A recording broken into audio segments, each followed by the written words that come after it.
전도서 12장 13절 말씀은 전도서의 결론이기도 하지만 성경 전체의 결론이다라고 해도 과언은 아닐 것 같습니다. 전도서 12장 13절 말씀을 우리 먼저 같이 보고 오늘 말씀을 나눴으면 좋겠습니다. 보죠. 시작. 이내 결국을 다 들었으니 하나님을 경외하고 그의 명령들을 지킬지어다. 이것이 모든 사람의 본분이니라. 아멘. 하나님의 형상대로 지음을 받은 우리 인생들이 하나님 앞에 보여야 될 최상의 태도, 마땅한 본분이 뭐냐? 그것은 하나님을 경외하는 것이다 라는 거죠. 여기서 경외하다라는 히브리어 야레라는 이 단어는 사랑이 바탕이 된 공경, 경배에 의한 두려움을 이야기합니다. 막연한 공포가 아니라 사랑이 바탕이 된 경배와 또 공경으로 표현되는 그런 두려움, 이것을 경외라고 하는 것이죠. 전도서 12장 13절 말씀을 우리가 이렇게 볼 때 하나님을 경외하라, 그리고 그의 명령들을 지킬지어다 라고 이렇게 접속어라 그럽니까? 접속사라 그럽니까? 그리고 라는 단어를 썼죠. 그러니까 하나님을 경외하고 동시에 그 명령들을 지킬지어다. 그러니까 하나님을 경외하고 그 명령을 지켜라. 경외하면 그 명령을 지켜야 된다 라고도 이렇게 이해할 수 있겠죠. 새 번역본을 보니까 비슷한 것 같은데 좀 의미적으로 다르게 이렇게 느껴지더라고요. 새 번역본을 우리 한번 같이 보도록 하죠. 할 말을 다 하였다. 결론은 이것이다. 하나님을 두려워하여라. 그분이 주신 계명을 지켜라. 이것이 바로 사람이 해야 할 의무이다. 아멘. 그러니까 하나님을 경외하고 그의 명령들을 지켜라 라는 것과 하나님을 두려워하라, 그분이 주신 계명을 지켜라. 그러니까 접속어로서 어떠한 이야기를 하시는 것보다 새 번역본으로 보니까 하나님을 경외하는 것과 하나님의 명령을 지키는 것을 동급으로 이야기하는, 동등되게 이야기하는 그러한 모습으로 이렇게 비춰지는 것 같습니다. 하나님을 경외한다라는 것과 하나님의 명령을 지키는 것이 같다라는 거예요. 그러니까 하나님을 경외하면 어떻습니까? 당연히 그 명령을 지키는 것으로 나타나야 된다라는 거죠. 그 명령을 지킴이 하나님을 경외한다라고 하는 표현이기 때문에 그렇습니다. 이것을 예수님께서 제자들에게 말씀하실 때 너희가 나를 사랑하냐? 그러면 이렇게 해야 된다 라고 하는 그 말씀과 일맥상통하는 내용으로 받아들일 수 있을 것 같습니다. 요한복음 14장 15절과 21절 말씀에 보니까 너희가 나를 사랑하면 나의 계명을 지키리라. 나의 계명을 지키는 자라야 나를 사랑하는 자니 나를 사랑하는 자는 내 아버지께 사랑을 받을 것이요 나도 그를 사랑하여 그에게 나를 나타내리라. 그러니까 예수님을 사랑한다라고 이야기하는 것은 그 사랑함과 동일하게 어떤 태도가 있어야 된다는 겁니까? 계명을 지키는 것이 있어야 한다라는 것을 이야기합니다. 사랑한다고 이야기해요. 경외한다고 이야기합니다. 그러나 그 명령을 지키지 않아요. 그 명령에 마음을 두지 않습니다. 그 명령이 어떠한지 들으려 하지도 않고 생각하지도 않으려는 그러한 태도들이 있으면 그 사랑이 진짜 사랑인가? 그것이 진짜 하나님을 경외하는 것인가? 라는 의구심을 갖기에 충분하다라는 것이죠. 왜 전도서의 말씀과 요한복음의 말씀을 이렇게 먼저 이야기를 나누는가? 처음 사람 아담이 범죄한 것을 우리가 천천히 생각해 볼 때 오늘 전도서와 요한복음의 말씀이 분명하다라는 그런 생각을 하게 됩니다. 처음 사람 아담이 왜 범죄했을까요? 하와가 선악을 알게 하는 나무의 열매를 주어서 아담이 범죄했습니까? 아니면 뱀이 하와를 유혹해서 죄인이 된 겁니까? 우리는 이렇게 이야기하기 쉬워요. 남 탓하기 쉽고 자기에 합리화하기 쉽습니다. 남들 다 하니까, 남들 다 해도 하나님 명령이라 그러면 하지 않아야 되는 거죠. 남들이 그렇게 다 세상적으로 옳다 할지라도 하나님의 말씀이 옳지 않으면 그것은 옳지 않은 것 아닙니까? 그런데 자기 합리화를 하고 남 탓을 하는 그런 죄성들의 모습을 보입니다. 그래서 다시 처음 사람 아담이 왜 범죄했을까? 그것은 아담이 하나님을 경외하지 않아서죠. 선악을 알게 하는 나무의 열매를 먹지 말라고 하신 하나님의 명령을 지키지 않아서죠. 하와가 어떻고 뱀이 어떻고의 문제가 아니라 하나님이 분명하게 말씀하신 그 명령을 아담이 지키지 않아서 죄인이 된 거죠. 더 나아가서는 자신을 창조하시고 에덴 동산에 살게 하신 하나님을 사랑하지 않아서 아담이 죄인 된 것 아닙니까?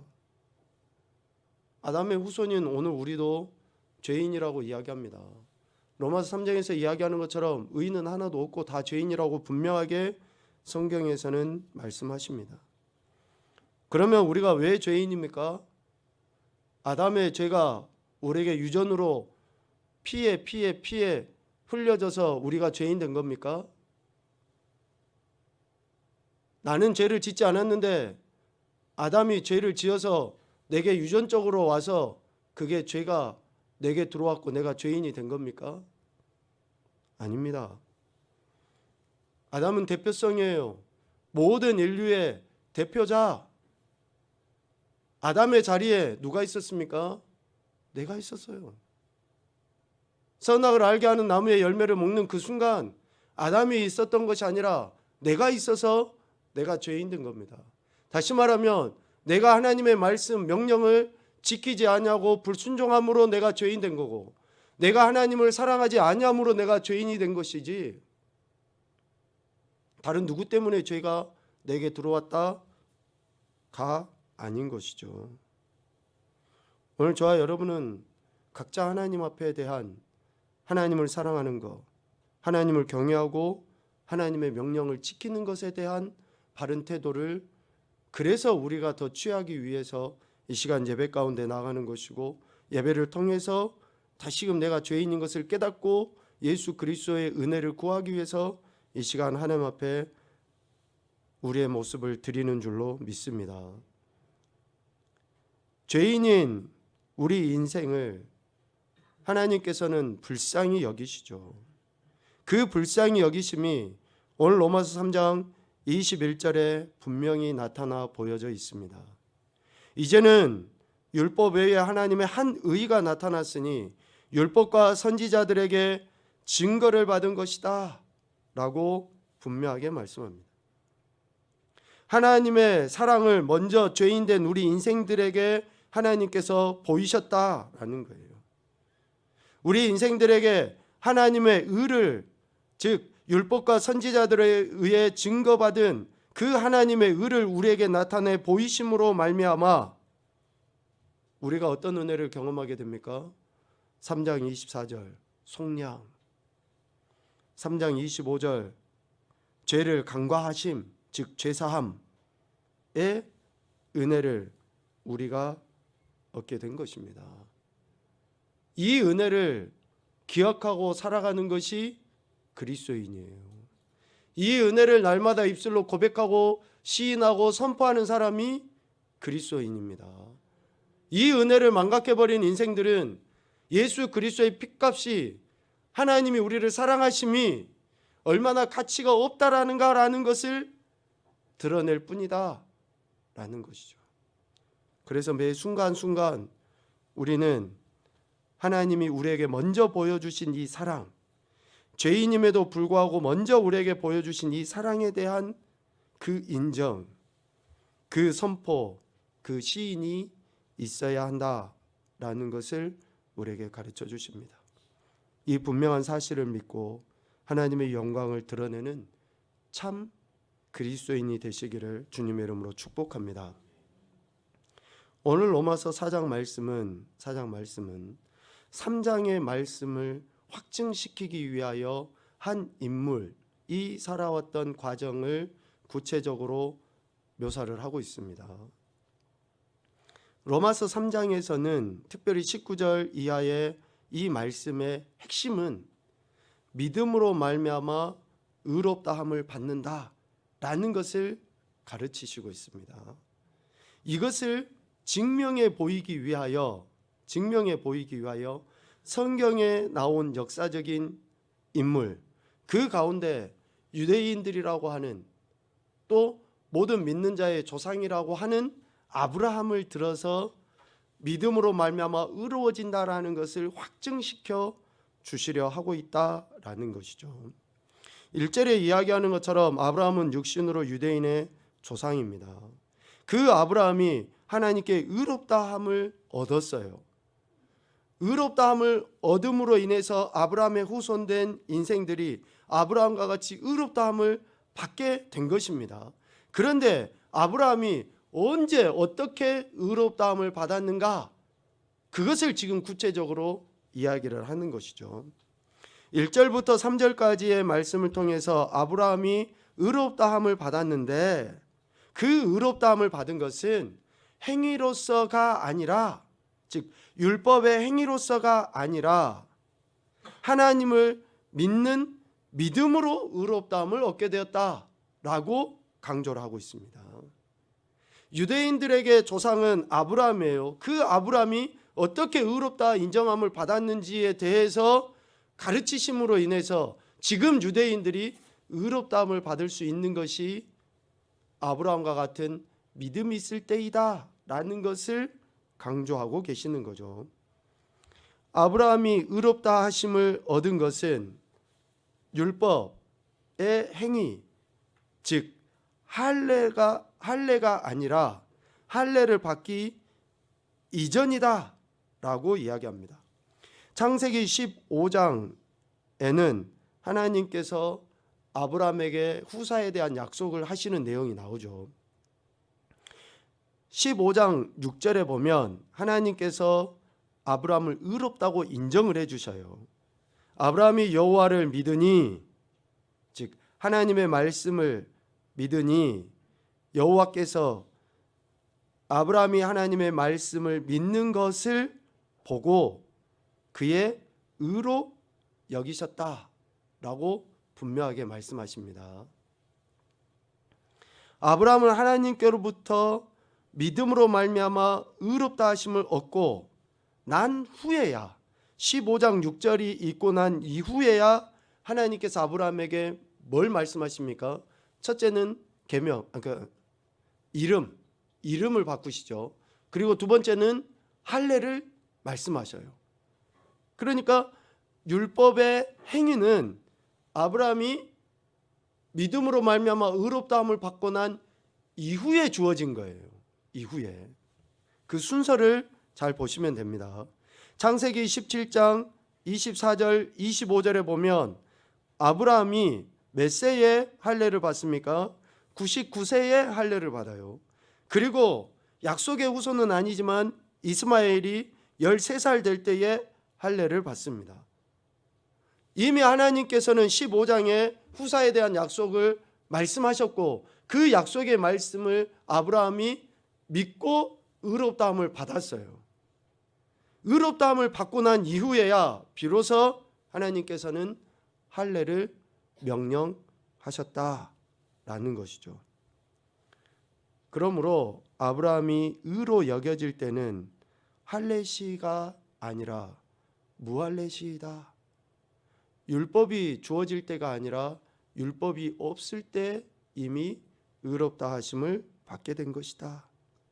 그래서 아브라함이 할례의 표를 받은 것은 의롭다 하심을 받고 난 이후에 할례를 명령받고 그 할례를 행한 것은 오늘 본문에도 이야기하죠. 11절, 4장 11절. 그가 할례의 표를 받은 것은 무할례 시에 믿음으로 된 의를 인친 것이니, 할례가 없을 때 믿음으로 말미암아 의롭다 함을 인정받은 것을 하나님이 공공연하게 선포하시고 인정해 주시기 위하여 뭘 명령하신가요? 할례를 말씀하셨고 아브라함이 그 할례를 받음으로 인해서 공공연하게 믿음으로 의로워졌다고 하는 것이 선포되어지게 된 것입니다. 그래서 아브라함이 이렇게 모할레시의 의롭다함을 받은 것, 믿음으로 의롭다함을 받은 것은 11절 중반 이후에 무할레자로서 믿는 모든 자의 조상이 되어 무할레를 받은 이들도 의로 여기심을 얻게 하시기 위함이다. 즉 율법의 행위에 의해서 의롭다함을 받는 것이 아니라 예수 그리스도를 믿는 믿음으로 말미암아 의롭다함을 받고 율법을 받지 못하고 율법을 알지 못하는 이들도 예수 그리스도를 믿는, 즉 하나님의 언약의 말씀을 믿는 자들은 누구든지 의롭다 하심을 받을 수 있다라는 것을 드러내 보이시기 위하여 아브라함이 믿음으로 의롭다 하심을 받고 그 이후에 할례로 인침을 받게 하셨다라는 것이죠. 이렇게 아브라함이 무할레시의 의롭다 하심을 받고 할례를 통해서 인침을 받은 것은 오늘 본문에 보면 은혜라는 단어로 이야기해요. 복이라는 단어로 이야기합니다. 4절 일하는 자에게는 그 삭시 은혜로 여겨지지 아니하고 보수로 여겨지거니와 일을 아니할지라도 경건하지 아니한 자를 의롭다 하시는 일을 믿는 자에게는 그의 믿음을 의로 여기신다. 6절 일한 것이 없이 하나님께 의로 여기심을 받는 사람의 복이라고 이야기합니다. 아브라함이 일하지 않고 즉 할례를 받지 않은 상태 무할레시의 의롭다 하심을 받은 것이 하나님의 은혜요 복이라는 것을 이야기합니다. 내가 의롭다함을 받기 위해서 할례를 받아야 된다. 내가 의롭다함을 받기 위해서 율법을 행해야 된다. 그것은 뭐예요? 내가 일한 것에 삭시예요. 삭. 보수로 주어진 거예요. 일한 것에 대한 보수로 주어진 것은 그냥 당연한 거예요. 당연한 거. 그런데 일하지 아니하고 우리가 무엇인가 보수로 받는 것은 뭡니까? 거저 받았다. 땡 잡았다. 좀 표현이 그렇습니까? 땡 잡은 거예요. 이거는 내가 뭐 일도 안 했는데 갑자기 뭔가 내게 유익한 것이 떨어져. 의롭다함을 받기 위해서 내가 육체에 고통도 주고 아픔도 주고 난 이후에 의롭다함을 받는 것은 어쩌면 당연한 거예요. 내가 아픔을 겪었으니까, 뭔가 내가 대가를 지불했으니까, 수고와 노력을 지불했으니까. 그러나 일도 하지 아니하고 대가도 지불하지 않고 수고도 하지 아니하고 내가 육체의 고통도 아픔도 당하지 아니하는 상태에서 의롭다고 인정함을 받는 것은 뭡니까? 은혜라는 거예요. 은혜. 우리 모든 인생들이 의롭다함을 받는 것은 바로 이것이라는 거예요. 내가 의로워지기 위해서 뭔가 시간을 투자하고 고해성사를 하고 그 시킨 대로 막 내가 어떤 액션을 취해서가 아니라 그러한 것이 아무것도 없음에도 불구하고 나 같은 죄인을 의롭다고 인정해 주신 그 자체가 세상 그 무엇과도 비교할 수 없는 큰 은혜고, 그 은혜를 받은 이들은 세상이 줄 수 없는 복을 받은 것이다 라고 이야기를 하는 것입니다. 왜 4장의 이 말씀을 3장과 4장에 걸쳐서 우리가 너무나 이론적으로 잘 알잖아요. 이렇게 어쩌면 한 장이나 되는, 아니요, 3장부터 이어지는 믿음으로 말미암아 의롭다 함을 받는다, 딱 이 한 구절이고 한 문장이면 될 이야기를 왜 자꾸 아브라함이라는 이 인물을 들어서 사도 바울이 강조해서 이야기하는가? 우리가 예수 그리스도를 믿음으로 말미암아 의로워진다라고 하는 이 단연한 이 한 줄의 문장이 내 삶의 실제가 되기 위해서는, 내 어떠한 행위나 내 어떤 의에 의해서 의로워지지 않는다라는 것을 분명하게 시인하도록 하기 위함인 줄로 믿습니다. 우리가 너무나 쉽게 믿습니다 이야기하지만, 그래서 이 믿습니다가, 예수님을 믿습니다가 단순하게 그냥 입에서 쉽게 나온 믿습니다가 아니라 할례와 같은 그러한 고통과 아픔과 시련, 그런 것을 견딘다 할지라도 믿습니다가 돼야 되고, 그 다 기록할 수 없을 만큼 방대한 그 하나님의 말씀 율법을 내가 다 지켜야지 됨에도 불구하고 지키지 아니하고 의롭다함을 받았다라는 것이 얼마나 큰 축복인가라는 것을 이야기하기 위해서 믿음으로 말미암아 의로워진다라는 이 당연한 사실을 계속 강조해서 말씀하시고 있는 것입니다. 그래서 하나님께서는 오늘 우리를 의롭다 하시기 위하여 우리가 예수 그리스도를 믿는, 즉 하나님의 약속의 말씀을 믿는 것으로 인해서 우리를 의롭다 하시고, 그 이후에 할례와 상관없이 율법의 어떤 행위와 상관없이 우리가 의롭다함을 받은 자로서의 삶을 살아가도록 우리에게 복 주셨다라는 것입니다. 그래서 다윗이 시편 32편에 이야기했던 것처럼 허물의 사함을 받고 자신의 죄가 가려진 자가 복이 있다. 어느 누가 허물의 사함을 받을 수 있습니까? 어느 누가 자신의 죄가 가려진 은혜를 받을 수 있습니까? 그래서 이것을 복이라고 이야기하는 거예요. 복. 주홍같이 붉은 죄, 진홍같이 붉은 죄, 어떠한 세제로 씻을 수 있습니까? 없어요. 내 어떤 행위와 노력으로 나의 이 죄를 씻을 수 있습니까? 여러분, 우리가 거짓말 하나 하는 것조차도 내 힘대로 능력대로 되돌릴 수 없고 바꿀 수 없습니다. 그런데 하나님께서는 우리가 예수님을 믿는 것에, 그 믿는다고 고백한 그것 때문에 이런 죄와 허물을 사해 주시는 것이죠. 이런 놀라운 복을 받은 저와 여러분인 줄로 믿습니다. 그래서 사도 바울은 할례도 무할례도 상관없이 오직 믿음으로 말미암아 우리를 의롭다 해주시는 분은 하나님 한 분뿐이시다 라고 로마서 3장 29절 30절에 분명히 말씀합니다. 그래서 바울이 로마서 2장 28절 이하에 그렇게 이야기하죠. 표면적 유대인이 유대인이 아니다. 표면적 육신의 할례가 아니야. 오직 이면적 유대인이 유대인이며, 할례는 육체에 하는 것이 아니라 마음에 하는 것이고, 율법 조문에 있지 아니하다라고 분명하게 이야기하고 있습니다. 어떠한 율법의 행위에 의해서가 우리가 의로워지는 것이 아니라 오직 믿는 믿음 안에서 우리가 의로워진다라는 것을 분명하게 강조하고 있습니다. 이렇게 믿음으로 말미암은 자를 하나님께서는 누구라고 이야기하십니까? 오늘 로마서 4장 13절 이하에 상속자라는 단어를 써요. 상속자. 하나님은 아브라함이나 그의 후손에게 세상의 상속자가 되리라고 분명히 말씀하셨죠.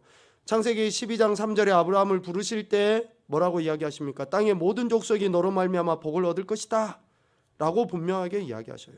그리고 창세기 17장 4절 5절 6절에 후사에 대한 약속의 말씀을 하시면서 분명하게 아브라함의 후손이, 즉 믿음으로 말미암아 의롭다함을 받은 인생이 상속자가 될 것이다 라고 분명하게 말씀하십니다. 하나님께서 하신 이 언약, 약속은 율법, 즉 할례로 말미암은 것이 아니라 오직 믿음의 의로 말미암은 것이다 라고 13장 13절, 오늘 로마서 4장 13절 중반 이후에 이야기해요. 언약은, 상속자가 되리라고 하신 언약은 율법으로 말미암은 것이 아니라 오직 믿음의 의로 말미암은 것이다. 그러므로 만일 율법에 속한 자들이 상속자이면 믿음은 헛것이 되고 그 하나님의 약속은 파기되어야 마땅하다라고 14절에 이야기하죠. 그러므로 상속자가 되는 것은 율법의 행위로 되는 것이 아니라 믿음으로 된다라는 것을 강조해서 이야기합니다.